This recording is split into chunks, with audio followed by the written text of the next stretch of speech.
숨 가쁘게 달려온 2021년 한 해, 그렇게 달려온 가운데 어느덧 한 해의 마지막 주일 아침을 맞아 우리가 예배 자리에 있습니다. 이 마지막이라고 하는 이 말의 울림이 크게 느껴집니다. 마지막이라는 말을 들을 때마다 우리는 지나온 삶을 돌아보게 됩니다. 행복했던 때, 즐거웠던 때, 때로는 슬펐던 때, 힘겨웠던 때를 돌아보게 됩니다.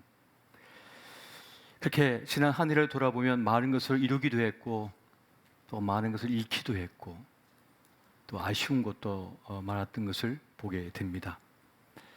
그런데 그 아쉬움도 많지만 감사의 마음이 더 크게 느껴지기도 합니다. 어려운 환경과 여건과 부족함 속에서도 어떤 힘이 나를 이끌어 지금까지 인도해 왔다는 것을 느끼기 때문에 그렇습니다. 출애굽 여정에 지친 이스라엘 백성들에게 하나님께서 이렇게 말씀하십니다. 내가 애굽 사람에게 어떻게 행하였음과 내가 어떻게 독수리 날개로 너희를 업어 내게로 인도하였음을 너희가 보았느니라. 주님께서 그 힘겨운 때를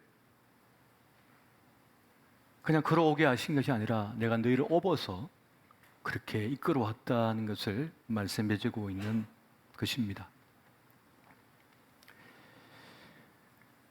지로운 삶을 돌아보면 여러 가지 회한도 있고 어려움도 있고 아쉬움도 많지만 그 무거운 짐을 지금 우리는 하나님의 그 은총의 손 위에 올려놓아야만 합니다. 한 해 끝자락은 바로 그러한 일을 하는 것입니다. 아직 다 해결하지 못한 문제들, 여전히 내 마음을 힘들게 하는 상처들, 그때 내가 왜 그랬을까? 바보같이 왜 그랬을까? 하는 그런 아쉬움, 이런 부분도 그 주님의 손 위에 올려드려야만 되는 것입니다. 그 은총의 손에 올려드리는 것이에요. 그렇게 해야만 한 해를 매듭지을 수가 있고 또 새로운 한 해를 향하여 나아갈 수 있기 때문에 그렇습니다. 그래서 우리는 한 해를 마감하는 자리에서 분명히 알아야 될 사실이 있습니다. 그것은 내가 하나님의 자녀라고 하는 사실과 그듭 하나님께서는 도움의 손길을 베푸시는 에벤예셀의 하나님이시라고 하는 사실입니다. 이 두 가지만 확신을 해도 이 힘겨운 세상을 우리가 버티고 이겨낼 수가 있는 것입니다. 이 사라 사막에서 숨어서 정진하는 은수자 가운데 샤를 드 푸코라고 하는 분이 있습니다.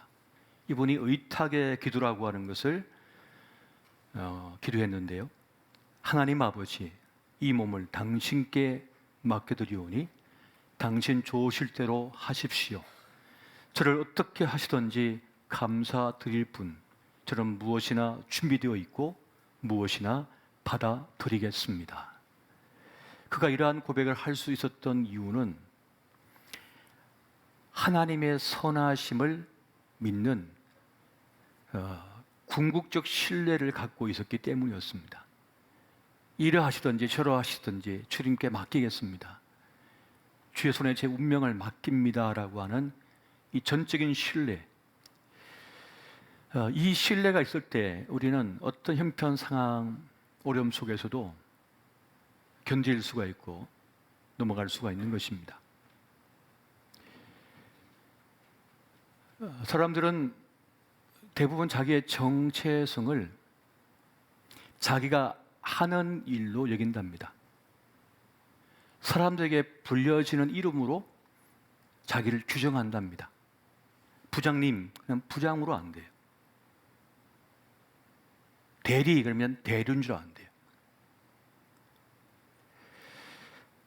재산이든지 학력이든지 명예든지 자기 소유물과 자기를 동일시하는 그런 모습을 보인다는 것입니다.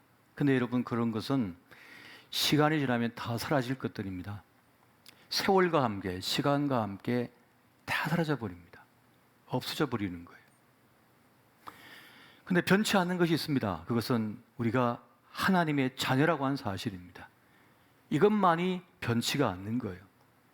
그래서 이것을 진정 깨달은 이들은 좀 잘 된다고 해서도 교만하지 않습니다. 그리고 잘 안 된다고 해서 주눅들지도 않습니다. 그냥 하나님의 자녀이라는 것이죠.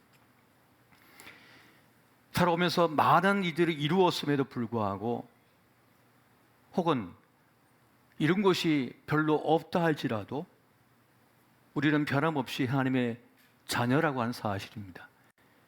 이것만이 변치가 않는 것입니다.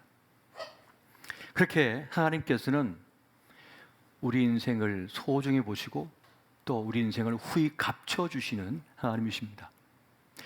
이 포도원 품꾼의 비유에 보면 포도원 주인은 이른 아침에 와서 일하는 일꾼이나 오후에 5시에 이제 겨우 1시간만 일한 그 품꾼이나 똑같이 한 데나리온을 품삯으로 줍니다. 그렇게 해서 하루 공치는 줄 알았는데 오후 5시에 불림을 받아서 일한 그 품꾼도 가족을 부양할 수 있게 합니다. 이것이 바로 포도원 주인의 하나님 아버지의 마음이라는 것이죠. 이 비유에서 가르치는 메시지는 분명합니다. 하나님은 긍휼의 하나님이시고 우리를 돌보시는 하나님, 우리를 도우시는 하나님이시라고 하는 사실입니다. 오늘 본문에 등장하고 있는 에벤 에셀이라고 하는 이 말, 이 사건에서의 메시지도 오직 한 가지만을 말하고자 하고 있습니다. 그것은 하나님께서 우리를 돕는다, 도우시는 하나님이시다라고 하는 사실입니다. 에벤에셀은 돌로 만든 기념비인 것이죠. 사무엘이 돌을 취하여 미스바와 센 사이에 세워 이르되 여호와께서 여기까지 우리를 도우셨다 하고 그 이름을 에벤에셀이라 하니라. 왜 이 기념비를 세웠을까요? 뭔가를 기억하게 하기 위하여, 그를 기억하도록 하기 위하여 이 기념비를 세운 겁니다. 잊지 않도록 하기 위한 것이죠. 이전 세대나 오늘 이 시대나 하나님의 종들이 하는 역할은 뭡니까? 기버입니다. 기억하게 하는 자, 그 백성으로 하여금 하나님을 기억하게 하는 자, 하나님을 잊지 않게 하는 자, 그가 누구냐? 하나님의 종들입니다. 세상 모든 사람이 외면하고 세상을 향해 있는 그 순간에도 그 복음을 들고서 하나님을 바라보도록 외치는 자, 기억하게 하는 기보가 바로 메신저들이었던 것이죠. 그래서 에벤에셀이 말하고자 하는 메시지는 하나님은 돕는 자시라고 하는 것입니다. 시편 121편에 보면 이렇게 말씀하죠. 내가 산을 향하여 눈을 들리라. 나의 도움이 어디서 올까? 나의 도움은 천지를 지으신 여호와에게서로다. 여호와에게서 나에게 도움이 온다는 것입니다. 태초에 하나님께서는 아담을 창조하신 후에 돕는 배필로서, 에셀로서 하와를 창조하십니다. 남자에게서 돕는 자인 여성은 하나님과 같은 존재예요. 에셀이니까요. 그렇게 큰 힘을 얻는 거예요. 위로를 얻는 거예요. 태어날 때 엄마 자궁 속에서 나오잖아요. 품에서 나온 거예요. 또 품 안에 자라죠. 제국을 통치하는 자도 곁에선 돕는 배필인 아내의 위로가 필요해요. 성령께서도 파라클레토스, 보혜사, 돕는 자라고 말했습니다. 에셀이시라는 겁니다. 에셀. 살다 보면 어려운 시절을 만나게 됩니다. 어려운 시절을 만나게 되면 누구든지 부정적인 생각에 사로잡히게 됩니다. 더 높은 자리에 올라간 사람일수록 바람이 거세요. 받는 충격이 더 커요. 추락하는 속도가 더 빨라요. 그래서 더 위험합니다, 사실은. 똑똑하고 늘 1등만 사람이 더 위험스러워요. 실패를 경험해 보지 않았기 때문에. 그래서 별것도 아닌 것에 마음을 뺏겨서 그게 심란해질 때가 있습니다. 그렇게 부정적인 생각에 빠져들면 자기 비하로 흐르게 되고, 이것이 타자를 향할 때는 원망과 분노가 되어버립니다. 그래서 큰 상처, 아픔 속에 살아갈 수밖에 없는 것이죠. 이때 그 마음을 본래의 자리로 돌려놓는 것이 필요해요. 이러저러한 일들로 인하여 마음이 흔들리고 복잡하고 분주하고 내 마음 어떻게 할 겨를이 없을 때는 그렇게 주님 앞에 나를 가져가야 됩니다. 주님 앞에 쳐야 되는 거예요. 바로 이 에벤 에셀의 사건이 있었던 이 미스바 대각성 집회가 바로 그 자리였던 것입니다. 당시 이스라엘 백성은 블레셋과의 전쟁에서 그만 법궤를 뺏겨버립니다. 법궤만 가져가면, 하나님의 임재가 있는 법궤만 가져가면 이길 줄 알았어요. 그 처음에는 블레셋이 두려워했어요. 그런데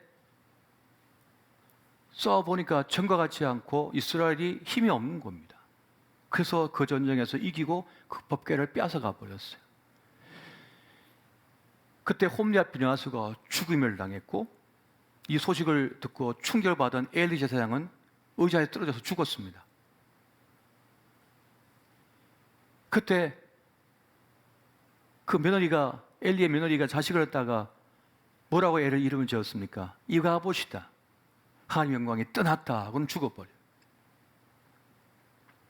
이 충격적인 사건을 보고 이스라엘 백성들은 이제 하나님의 영광이 우리를 떠났구나 하고 절망을 합니다.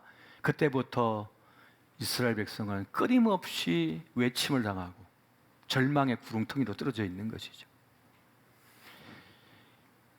블레셋은 이 법궤를 빼앗아 왔기 때문에 이제 우리 다곤신 이겼다, 우리가 이긴 것이다 하면서 기고만장합니다. 그런데 아침에 일어나 보니까 자기들의 신의 목에 잘려 있고 그 지역이 재앙으로 사람들이 죽어나가기 시작하는 거예요. 법궤를 가져가는 곳곳 그 지역마다 저주가 임해, 재앙이 임합니다. 그래서 어떡합니까? 돌려보내요. 큰일 났다고 돌려보내버립니다. 그렇게 우여곡절 끝에 여호와의 개는 기럇이라민의 사람인 아비나답 집에 머물게 됩니다. 그런데 그 집에 머물 때는 그 집에 하나님의 축복이 임해요. 놀라운 축복이 임하기 시작합니다. 그렇게 20년의 세월이 흐릅니다. 그러면서 이스라엘 백성들 마음속에 우리가 하나님을 소원하게 했다, 우리가 하나님을 떠났었다, 하나님의 은혜가 필요하다, 저 아비나답의 집처럼 우리가 복을 받아야 된다 하면서 하나님에 대한 사모함으로 가득 차게 됩니다. 그때 이제 엘리 제사장, 그 성전에서 자라난 사무엘이 이제 지도자가 되어가지고 미스바로 모여라, 미스바로 모여라 해가지고 이 대각성 집회를 하게 되는 것입니다. 그때 사무엘이 그런 말을 하죠. 만일 너희가 전심으로 여호와께 돌아오려거든 이방 신들과 아스타롯을 너희 중에서 제거하고 너희 마음을 여호와께로 향하여 그 말을 섬기라. 그리하면 너희를 블레셋 사람의 손에서 건져내시리라. 사무엘은 지난날 이스라엘 백성들의 영적 지도자들이 행했던, 선조가 행했던 그것처럼 하나님과 관계를 새롭게 하는 그 자리가 필요하다고 느꼈던 것입니다. 이전에 출애굽한 이스라엘 백성들이 요단강을 건너 가나안 땅에 들어가 길갈에 이르렀을 때 하나님께서는 여호수아에게 할례를 행하라고 말씀합니다. 그 장정들이 다 전쟁 앞두고 다 할례를 행했어요. 할례를. 그 할례는 뭡니까? 앞선 세대의 죄를 반복하지 않겠다는 것이고 애굽에서 당한 모든 수치를 이제 끊어버린다로 가는 의미를 가진 할례였어요. 그 할례의 의식을 행합니다. 그리고 또 여리고를 목전에 두고는 처음으로 유월절을 행합니다. 유월절을 지켜요. 다시금 우리가 하나님 백성인 것을 재확인하는 그런 의식을 행했던 것입니다. 우리가 살다 보면 더 나은 삶을 위하여, 새로운 전환점, 변곡점을 위하여 무엇인가를 새롭게 정립하고 싶은 때가 있습니다. 가글을 가글로 매듭짓고 새로운 미래를 향하여 달려가기 위하여 뭔가 의식을 행하고 싶을 때가 있는 거예요. 지금 사무엘은 그것을 하나님 앞에 나아가 지금 구하고 있는 것입니다. 하나님께는 다시 영광을 회복시켜 달라는 것과 이스라엘 백성들로 하여금은 하나님 앞에 회개하고 자복하고 주의 백성으로 오롯이 서라, 이것을 지금 요구하고 있는 것입니다. 지금 우리 시대에도 가장 필요한 것, 가장 시급한 것은 뭡니까? 그 시급한 것은 믿음을 회복하는 거예요. 믿음을 회복하는 것이 정말 중요합니다. 왜냐하면 과학 문명이 너무 발달하고 의학이 발달하다 보니까 하나님이 잘 안 믿어지거든요. 대부분 과학, 의학으로 다 해결되거든요. 다 해결돼 버렸어요. 지금은 굶어 죽는 사람도 별로 없습니다. 만성적인 기아에 허덕이는 사람도 없습니다. 웬만한 건 자기 힘으로 애써가지고 다 잃어버리기 때문에 하나님에 대한 믿음이 약해졌습니다. 그런데 그러다 보니까 안 되는 일이 생기면 금세 절망해요. 더 빨리 절망해버립니다. 더 빨리 좌절해버립니다. 안 되면요. 모든 게 다 되거든요. 버튼만 누르고 문자만 보내면 다 배달되거든요. 그런데 희망이 배달되지 않아요. 끈기가 배달되지 않아요. 믿음이, 확신이 배달되지 않아요. 조금만 좌절해도 눈 녹듯이 자기의 존재감을 다 잃어버려요. 그 인생을 포기해버려요. 그리고 더 불안에 떱니다. 더 두려움 속에 빠져들어요.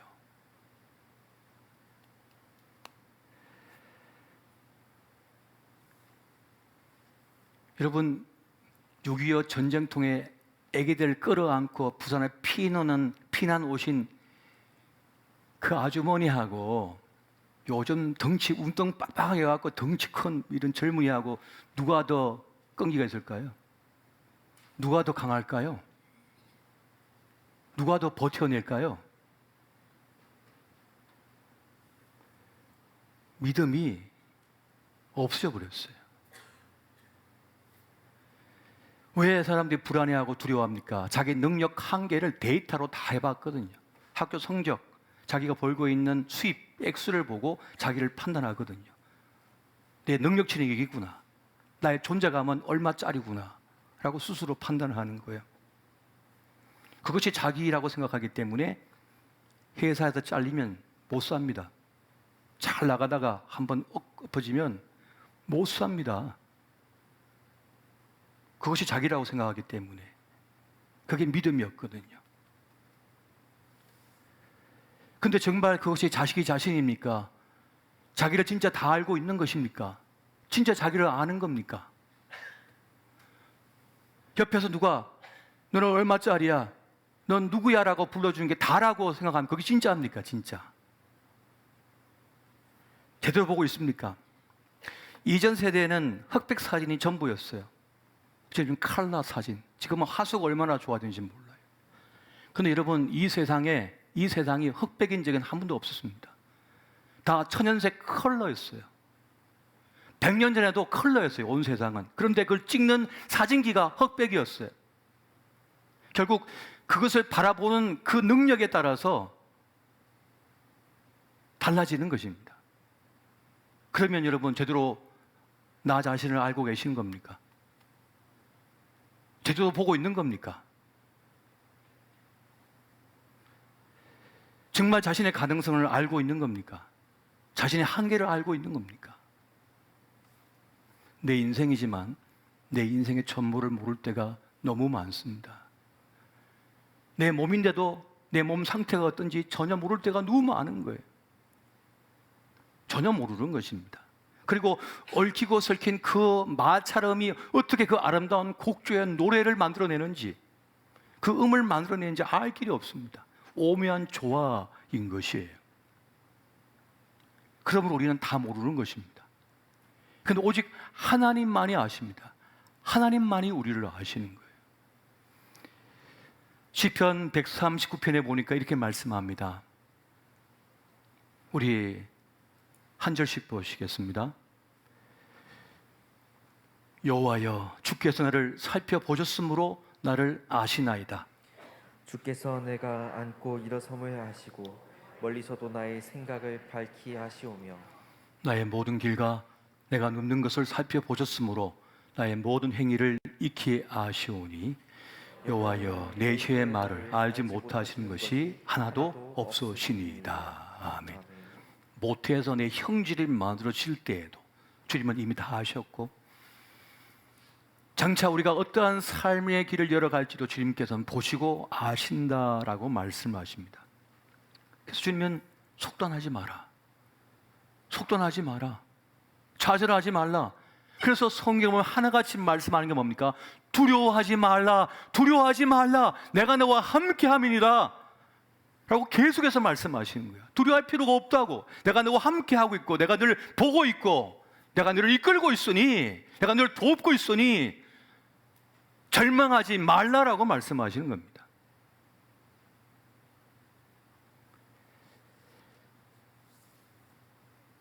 잠언 29장 18절에 보면 이런 말씀이 있어요. 묵시가 없으면 백성이 방자에 행하거니와 율법을 지키는 자는 복이 있다. 묵시가 무엇인가 하면 은연중에 뜻을 나타내 보이시는 하나님의 인도하심이에요. 영적 인도하심이 묵시예요. 묵시. 영적인 계시인 거죠. 그런데 이 인도하심이 없으면, 도우심이 없으면 어떻게 되느냐? 방자에 행한다는 말은 이파라라고 한 말인데, 히브리어로 벌거숭이가 된다, 다시 말하면 망한다, 이런 뜻입니다. 망해버린다, 이 뜻이에요. 하나님의 인도하심, 영적 인도하심이 없으면, 도우심이 없으면 아무리 탁월해 보이는 인생이라도 망해버린다는 거예요. 벌거숭이가 돼버린다, 옷 다 벗기운다는 거죠. 그렇게 우리의 이성과 지혜를 끼워넣는 것이 하나님의 묵시, 영적 인도함이신 것입니다. 어린아이가 막 열심히 뭔가를 만들고 하는데 잘 안 돼가지고 엉망이 됐는데 아빠가 온 거죠. 너 최선을 다했어? 정말 열심히 한 거야? 아빠 나 열심히 했고 다 했어. 정말 최선을 다한 거야? 그랬더니 너의 최선은 아빠를 부르는 거야. 그럼 이걸 망치지 않았을 텐데. 익히 아는 이야기입니다. 직물 공장에서 직원이 이 실이 얽히고 설켰는데 분명히 앞에 적이 있어요. 문제가 발생하면 공장장 부르라. 근데 자기가 하겠다고 해가지고 더 엉망이 돼가지고 기계 고장 나버렸네요. 그래서 공장장이 와서 하는 말이 뭡니까? 당신의 최선은 그 어려움 속에서 혼자 해결하는 것이 아니라 나를 부르는 것이다. 나를 부르는 것이 당신의 최선이다. 그것처럼 여러분, 우리의 최선은 무엇입니까? 하나님을 하나님되게 여기고 하나님을 바라보는 것입니다. 하나님을 의지하는 것입니다. 한번 믿어보십시오. 한번 의지해 보시란 말이에요. 하나님께서 역사하실 시간을 드리시고 하나님께서 역사하실 공간을 마련해 드리며 여지를 마련해야 돼요. 내가 도장 찍기 전에, 내가 결론 내리기 전에 주님께서 역사하실 시간, 공간, 여지를 마련해 드려야 된다는 사실입니다. 여러분, 기도를 무시하지 마십시오. 기도의 끝이 어딘지 가늠할 수가 없어요. 기도가 무엇을 가져올지 알지 못하기 때문입니다. 기도는 답 들고 나가는 것이 아니라 백지 들고 나가는 것이거든요. 주님께서 인도해 주십시오. 여러분, 기도하지 않으면 내 교만을 꺾일 길이 없어요. 기도하지 않으면 내 어리석음을 벗어날 길이 없습니다. 기도하지 않으면 내 절망을 해결할 길이 없습니다. 기도해야만 욕심을 내려올 수가 있고 내 분노를 다스릴 수가 있으며, 기도할 때라야 내 삶을 바르게 인도함 받고 나아갈 수가 있게 되는 것입니다. 우리는 지금 한 해의 끝자락에 서 있습니다. 절망의 심연에서 아직 헤어나오지 못한 분도 계실 것입니다. 마음에 상처를 하여 힘겨워하는 분도 계실 것입니다. 앞으로 내 인생이 어떻게 펼쳐질까 기대와 설렘, 두려움 속에 있는 분도 계실 것입니다. 어찌하든지 에벤예셀의 하나님을 믿으시기 바랍니다. 에벤예셀의 하나님이 지금도 우리와 함께하고 계십니다.